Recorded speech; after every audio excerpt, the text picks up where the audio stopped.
Breaking news చూస్తున్నారు. Delhi liquor scam లో మరో సంచలనం నమోదైంది. ఢిల్లీ లిక్కర్ స్కామ్ గురించి కేసీఆర్ కి ముందే తెలుసంది ఈడీ. మద్యం వ్యాపారుల వివరాలు కవిత నేరుగా కేసీఆర్ కు చెప్పిందని చెప్పుకొచ్చింది ఈడీ. అలాగే కేసీఆర్ ఢిల్లీ నివాసంలో తన టీం సభ్యులను కలిశారు. కవిత అనే అంశానికి సంబంధించి కూడా దాంట్లో ప్రస్తావిస్తోంది. కేసీఆర్ కు పరిచయం చేసిందన్న ఎన్ఫోర్స్మెంట్ డైరెక్టరేట్. అవును, దీంతో పాటు మద్యం వ్యాపారం వివరాలను వారి నుంచి కేసీఆర్ అడిగి తెలుసుకున్నారంది ఈడీ. ఢిల్లీ హైకోర్టులో కవిత బెయిల్ పిటిషన్పై వాదనలు జరిగాయి. నిన్న కవిత తరపున వాదనలు వినిపించారు విక్రమ్ చౌదరి. లిక్కర్ స్కామ్లో కేసీఆర్ పాత్ర ఉందా అనే కోణంలో విచారణ చేయబోతోంది ఈడీ. కవితకు ఎట్టి పరిస్థితుల్లో బెయిల్ ఇవ్వద్దంది ఈడీ. లిక్కర్ పాలసీ స్కామ్లో కేసీఆర్ పాత్రపై సిబిఐ కూడా ఆరా తీస్తున్నట్టుగా తెలుస్తోంది. బ్రేకింగ్ న్యూస్ చూస్తున్నారు. కేసీఆర్ కి అన్ని తెలుసా అనే అంశానికి సంబంధించి ఈడీ ఇప్పుడు విచారణ చేయబోతోంది. ఢిల్లీ లిక్కర్ స్కామ్ లో మరో సంచలనం నమోదైంది. ఢిల్లీ లిక్కర్ స్కామ్ గురించి కేసీఆర్ కి ముందే తెలుసంది ఈడీ. మద్యం వ్యాపారుల వివరాలు కవిత నేరుగా కేసీఆర్ కు చెప్పింది అని చెప్పుకొచ్చింది ఈడీ. ఇక కేసీఆర్ ఢిల్లీ నివాసంలో తన టీం సభ్యులను కవిత కేసీఆర్ కు పరిచయం చేసింది అంటూ కూడా ఎన్ఫోర్స్మెంట్ డైరెక్టరేట్ చెప్పుకొచ్చింది. ముఖ్యంగా మద్యం వ్యాపారం వివరాలను వారి నుంచి కేసీఆర్ కు అడిగి తెలుసుకున్నారు. అవును, మద్యం వ్యాపారం వివరాలను వారి నుంచి కేసీఆర్ అడిగి తెలుసుకున్నారంటూ కూడా ఈడీ వాదోపవాదన నేపథ్యంలో చెప్పుకొచ్చినట్టుగా తెలుస్తోంది. అప్డేట్స్ తెలుసుకుందాం. మా ప్రతినిధులు మధు అలాగే రామకృష్ణ అప్డేట్స్ అందించేందుకు లైవ్లో జాయిన్ అవుతున్నారు. ముందుగా రామకృష్ణ దగ్గరికి వెళ్లే ప్రయత్నం చేద్దాం. రామకృష్ణ, ముఖ్యంగా కవిత బెయిల్ పిటిషన్ పై వాదనలు జరుగుతున్న నేపథ్యంలో ఇంకా ఎటువంటి అంశాలను ప్రస్తావించింది? కేసీఆర్ కి సంబంధించి కొన్ని విషయాలు తెలుసు అనే అంశానికి సంబంధించి వాదనలు జరిగిన నేపథ్యంలో ఇంకా ఈడీ ఏమంది? అయితే ఇక్కడ ప్రధానంగా చూడాల్సిన అంశం ఏంటంటే, ఈ రోజు ఇప్పటిదాకా కూడా ఈడీ ట్రయల్ కోర్టులో కూడా బయటపెట్టిన అనేక అంశాలు ఈ రోజు ఢిల్లీ హైకోర్టులో బయటపెట్టింది. ఇక్కడ ప్రధానంగా అరుణ్ రామచంద్ర పిల్లై, అలాగే అభిషేక్ బోయినపల్లి, బుచ్చిబాబు, ఈ ముగ్గురిని కూడా కవితే కేసీఆర్ కు పరిచయం చేశారు. మరి మద్యం వ్యాపారానికి సంబంధించి కవిత టోటల్ అన్ని విషయాలు కేసీఆర్ తో డిస్కస్ చేశారు. కేసీఆర్ అధికారిక నివాసం ఢిల్లీలో 23 తుగ్లక్ రోడ్ లోనే ఈ సమావేశాలన్నీ జరిగాయి అనడానికి కొన్ని ఆధారాలను కూడా ఈ రోజు ఎన్ఫోర్స్మెంట్ డైరెక్టరేట్ ఢిల్లీ కోర్టు ముందు పెట్టింది. ఇది చాలా సంచలనాత్మకమైన విషయాలు. ఎందుకంటే కవితకు బెయిల్ ఇవ్వద్దు, కవితకు బెయిల్ రాకుండా ఉండడానికి ఈడీ అడ్డంగా అడ్డుపడింది, అష్ట దిగ్బంధనం చేసింది. ఎక్కడికి ఈ కేసు నుంచి బయట పడకూడని విధంగా అన్ని దారులు కూడా మూసేసిందని చెప్పాలి. ఈ రోజు అంత స్ట్రాంగ్ గా ఈడీ తరఫున న్యాయవాదులు వాదనలు వినిపించారు మద్యం కుంభకోణం కేసులో. ప్రధానంగా ఇక్కడ కవిత అసలు ఏ మాత్రం కూడా ఇక్కడ సహకరించలేదు, తమకి కవిత సహకారం అందలేదు. విచారణ జరుగుతున్నప్పుడు కవిత సహకరించలేదు. కవిత అన్ని మొబైల్ ఫోన్స్ కూడా ధ్వంసం చేసేశారు. అనేక అంశాలకు ఆమె ఏమి తెలియదంటూ సమాధానం చెప్పారు. అలాగే కుటుంబం ఆస్తుల వివరాలు కానీ వ్యాపారాల వివరాలు కూడా వెల్లడించలేదు అనే అంశాన్ని కూడా ఈ రోజు ఎన్ఫోర్స్మెంట్ డైరెక్టరేట్ కోర్టు ముందు పెట్టింది. మరి ఈ రోజు కోర్టులో 2 బెయిల్స్ ఉన్నాయి. కవితకు సంబంధించి ఒక సిబిఐ కేసులో బెయిల్, అలాగే ఎన్ఫోర్స్మెంట్ డైరెక్టరేట్ కేసులో కూడా బెయిల్. 2 బెయిల్స్ కి సంబంధించి ఈ రోజు విచారణ జరుగుతుంది. మరి ఈ విచారణలో ఎన్ఫోర్స్మెంట్ డైరెక్టరేట్ స్ట్రాంగ్ గా తన వాదనలు వినిపించింది. మరి దాంతోపాటు కవిత ఇప్పుడు కొత్తగా కేసీఆర్ పాత్రను ఇక్కడ తీసుకున్నప్పుడు ఒక్కసారిగా అందరూ కూడా చాలా ఆశ్చర్యం వ్యక్తం చేశారు. ఎందుకంటే ఇప్పటిదాకా కేసీఆర్ అంశం ఇందులో ఇప్పటిదాకా మద్యం కుంభకోణంలో రాలేదు. ట్రయల్ కోర్టులో జరిగిన అనేక వాదనలు జరిగాయి, ఎక్కడ కూడా కేసీఆర్ పాత్ర రాలేదు. కానీ ఈ ఇప్పుడు అంశానికి సంబంధించి అప్డేట్స్ తెలుసుకుందాం. మధు దగ్గరికి వెళ్లే ప్రయత్నం చేద్దాం. మధు, ఇప్పుడు కేసీఆర్ పేరు ప్రస్తావనకు వచ్చింది కాబట్టి కేసీఆర్ కి సంబంధించి కూడా విచారణ జరిపే అవకాశం ఉందా అనే మాటకు సంబంధించి ఈడీ ఎటువంటి అంశాలను ప్రస్తావించింది? అట్ ద సేమ్ టైం ఇప్పుడు కేసీఆర్ కి సంబంధించి కూడా విచారణ జరిపేందుకు ఈడీ సిద్ధమవుతోందా? ఎగ్జాక్ట్లీ, ఢిల్లీ మద్యం విధానానికి సంబంధించినటువంటి దాంట్లో కీలక అంశాలను ఈడీ ప్రస్తుతం కోర్టు ముందు ఉంచింది. దీంట్లో చాలా కీలకమైనటువంటి అప్డేట్. మొన్నటి వరకు ఢిల్లీ లిక్కర్ పాలసీకి సంబంధించి కేవలం కవిత ఇన్వాల్వ్మెంట్ ఉంది, తర్వాత సౌత్ గ్రూప్ లో ఉన్నటువంటి కొద్దిమంది ఇన్వాల్వ్మెంట్ ఉంది అనేటువంటిది మొన్నటి వరకు దీనికి సంబంధించినటువంటి విషయాలు బయటకు రాగా, ఇప్పుడు ఈ మద్యం సంబంధించినటువంటి పాలసీ విధానం రూపొందించకంటే ముందే దీనికి సంబంధించినటువంటి ప్రతి అప్డేటు కేసీఆర్ కు తెలుసు. ఢిల్లీలో ఉన్నటువంటి కేసీఆర్ అధికారిక నివాసం, అంటే అప్పుడు ముఖ్యమంత్రిగా ఉన్నారు కేసీఆర్, ఢిల్లీలో అధికారిక నివాసం ఉంది. అధికారిక నివాసంలోనే కేసీఆర్ సమక్షంలోనే అనేక భేటీలు జరిగాయి.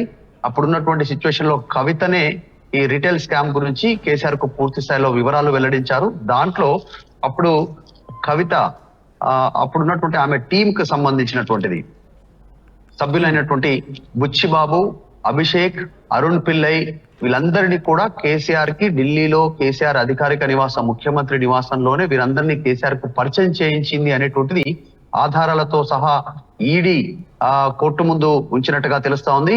చాలా బిగ్ అప్డేట్ గా చూడాల్సినటువంటి అవసరం ఉంది. చాలా పెద్ద అంశం. ఎందుకంటే ఒక మాజీ ముఖ్యమంత్రి ఇప్పుడు గతంలో ముఖ్యమంత్రిగా ఉన్నప్పుడే ఆయన దీంట్లో ఇన్వాల్వ్ అయ్యారు. అన్ని విషయాలు ఆయనకు తెలుసు. ప్రతిదీ పూసగుచ్చినట్టు కవిత వివరించారు అనేటువంటిది చాలా సంచలన విషయాలను ఈడీ కోర్టు ముందు ఉంచింది.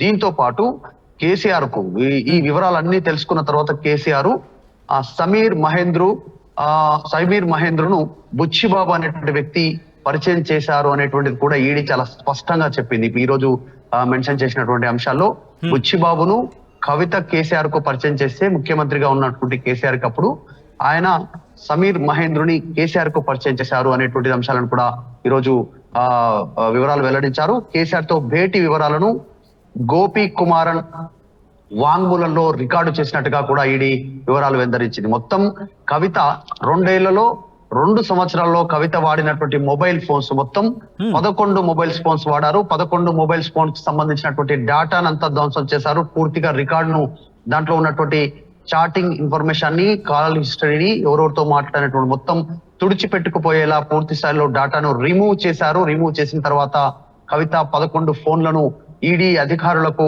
ఆఫీస్ లో అప్పజెప్పారు. ఈ అంశాలను కూడా ఈడీ చాలా స్పష్టంగా దీంట్లో పేర్కొన్నారు.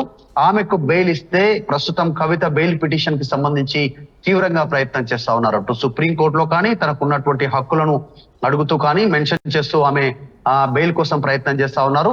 ఆమెకు బెయిల్ ఇస్తే సాక్షులను ప్రభావితం చేసే అవకాశం ఉంది. ఎందుకంటే డైరెక్ట్ గా తన తండ్రి అప్పటి ముఖ్యమంత్రి, ఇప్పుడు ప్రస్తుతం మాజీ ముఖ్యమంత్రి, పార్టీ అధ్యక్షుడు, ఆయనకు తెలిసే ఆయన కనుసన్నల్లోనే అంతా జరిగాయి అనేటువంటిది ఈడీ యొక్క సంచలన విషయాలను ప్రస్తుతం ఢిల్లీ హైకోర్టులో దీనికి సంబంధించినటువంటి వివరాలను ఎగ్జాక్ట్లీ ఇదే అంశానికి సంబంధించి ఒకసారి రామకృష్ణ క్లారిటీ తీసుకునే ప్రయత్నం చేద్దాం.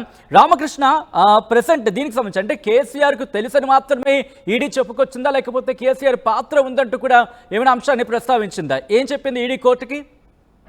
కేసీఆర్ పాత్ర మీద అనుమానం వ్యక్తం చేసింది తప్ప కేసీఆర్ పాత్ర ఉందని ఎక్కడ ఈడీ పేర్కోలేదు.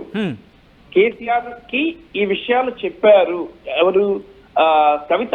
మొత్తం మద్యం వ్యాపారులందరినీ కూడా కవిత కేసీఆర్ కు పరిచయం చేశారు. ఇదే అంశానికి సంబంధించి ట్రయల్ కోర్టులో కూడా ఎన్ఫోర్స్మెంట్ డైరెక్టరేట్ ఒక లైన్ వ్యక్తం చేసింది. ఏంటంటే అరవింద్ కేజ్రీవాల్ కి కూడా మద్యం వ్యాపారులని పరిచయం చేసింది కవిత అని చెప్పేసి ఒక 4 పాయింట్లు పేర్కొన్నారు. వాళ్ళ ఈ ఎన్ఫోర్స్మెంట్ డైరెక్టరేట్ గతంలో ట్రయల్ కోర్టులో ఈ కొత్త ప్రతిపాదనలు సబ్మిట్ చేసినప్పుడు మరి దీన్ని బట్టి చూసుకున్నట్టుగైతే మాత్రం మరి కవిత కీ రోల్ ప్లే చేశారు అనేది స్పష్టమవుతుంది. మరి అటు అరవింద్ కేజ్రీవాల్ కి మద్యం వ్యాపారాన్ని పరిచయం చేశారు, అలాగే తన తండ్రి కేసీఆర్ కూడా మద్యం వ్యాపారాన్ని పరిచయం చేశారు అనేది క్లియర్ కట్ గా ఎన్ఫోర్స్మెంట్ డైరెక్టరేట్ కోర్టు ధర్మాసనం ముందు పెట్టింది. ఇది చాలా సంచలనమైన విషయం. కేసీఆర్ ఒక మాజీ ముఖ్యమంత్రి, 10 ఏళ్ల పాటు సీఎం గా చేశారు. ఆయన పాత్రపై ఇప్పుడు సిబిఐ అలాగే ఎన్ఫోర్స్మెంట్ డైరెక్టరేట్ కూడా ఆరా తీస్తుంది. ఆయన పాత్ర ఏముంది ఇందులో అనే దాని మీద కూడా ఆరా తీస్తుంది. మరి తాజాగా అందిన అంశం ఏంటంటే కొద్దిసేపటి క్రితమే సిబిఐ అధికారులు కూడా ఈ అంశానికి సంబంధించి స్టార్ట్ చేశారు. కేసీఆర్ పాత్ర ఏముంది, ఎలా ఉంది, ఎంతవరకు ఉంది, ఆయన పాత్ర అనే దాని మీద కూడా ఆరా తీస్తున్నారు. మరి ఈ అంశం మద్యం కుంభకోణం తవ్విన కొద్ది చాలా పేర్లు కూడా బయటకు రాబోతున్నాయి. మరికొద్ది రోజుల్లో ఇంకొన్ని పేర్లు కూడా వచ్చే అవకాశాలు ఉన్నాయని చెప్పేసి తెలుస్తోంది. దాదాపు అంటే ఆధారాలు దొరికిన తర్వాత, లేకపోతే ఆధారాలకు సంబంధించి సాక్ష్యాధారాలను కాస్త సొంతం చేసుకున్న తర్వాత కేసీఆర్ దగ్గరికి అంటే కేసీఆర్ కి సంబంధించి విచారణకు వెళ్ళే అవకాశం కనిపిస్తోందా, లేకపోతే ఇటు కవితకు సంబంధించి స్టేట్మెంట్ అంటూ అంటే కవిత నుంచి తీసుకున్న స్టేట్మెంట్స్ అంటూ వాటిని బేస్ చేసుకుని కేసీఆర్ కి సంబంధించి విచారించే అవకాశం ఉందా? సిబిఐ కావచ్చు, ఈడీ కావచ్చు, ఎటువంటి అంశాన్ని పరిశీలిస్తూ ఉన్నాయి ఈ అంశానికి సంబంధించి? ఇప్పుడు కవితని అరెస్ట్ చేశారు అంటే అప్పటికి సిబిఐ దగ్గర కానీ ఈడీ దగ్గర కానీ ఆధారాలు లేవు. కేవలం అంటే కవితను కానీ ఢిల్లీ ముఖ్యమంత్రి అరవింద్ కేజ్రీవాల్ కానీ అరెస్ట్ చేసిన సమయానికి ఈడీ వద్ద ఆధారాలు తక్కువే ఉన్నాయి, ఏం లేదు. వాళ్ళకి స్టేట్మెంట్స్ ఉన్నాయి వాళ్ళ దగ్గర. ఎలాంటి స్టేట్మెంట్స్ అంటే ఇప్పుడు అభిషేక్ బోయినపల్లి, అలాగే బుచ్చిబాబు, అరుణ్ రామచంద్ర పిల్లల్ని వాళ్ళని ఇంట్రాగేట్ చేసి ఇంట్రాగేషన్ లో వచ్చిన వివరాలను బేస్ చేసుకొని వాంగ్మూలం తీసుకొని అప్రూవర్ గా మార్చుకొని వాటిని బేస్ చేసుకొని కవితను అరెస్ట్ చేశారు.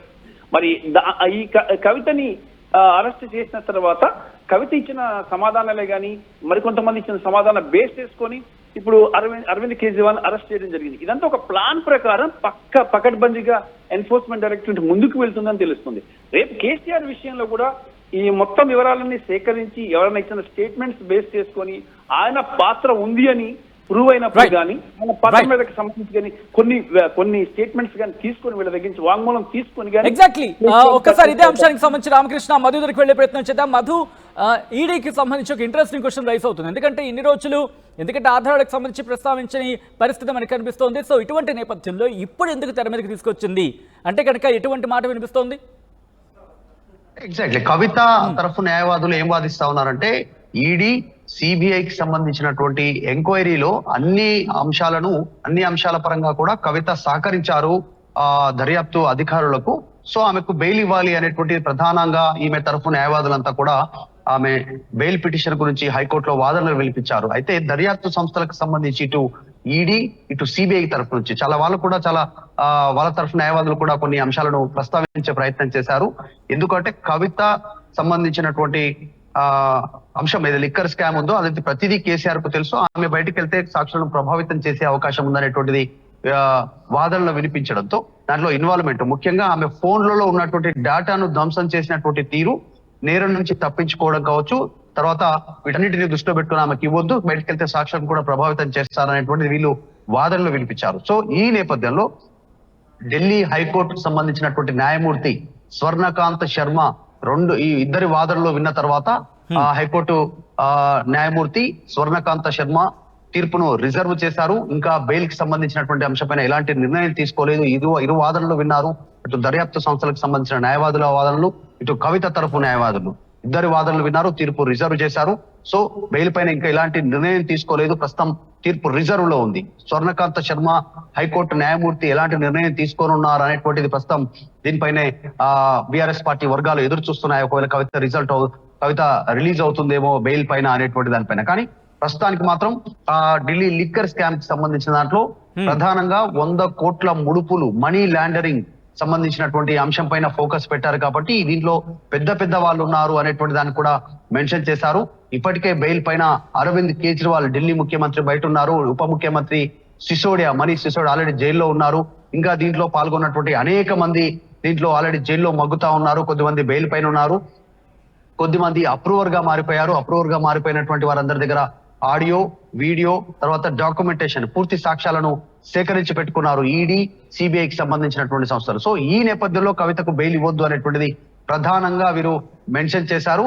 ఈ రోజు కొత్తగా ఈడీ చెప్పినటువంటి అంశం కేసీఆరే ఈ దీంట్లో ఇన్వాల్వ్మెంట్ ఉన్నారు, కేసీఆర్ కు ప్రతిదీ తెలుసు, కేసీఆర్ అధికారిక నివాసంలో ఢిల్లీలో ముఖ్యమంత్రి అధికారిక నివాసంలోనే భేటీలు జరిగాయి అనేటువంటి దాంట్లో ప్రధానంగా ఈ పేర్లన్నిటికి సంబంధించినటువంటి విషయంలో ఒకసారి మనం పేర్లు చూస్తే కేసీఆర్ కు పరిచయం చేయించినటువంటి అంశాల పేర్లలో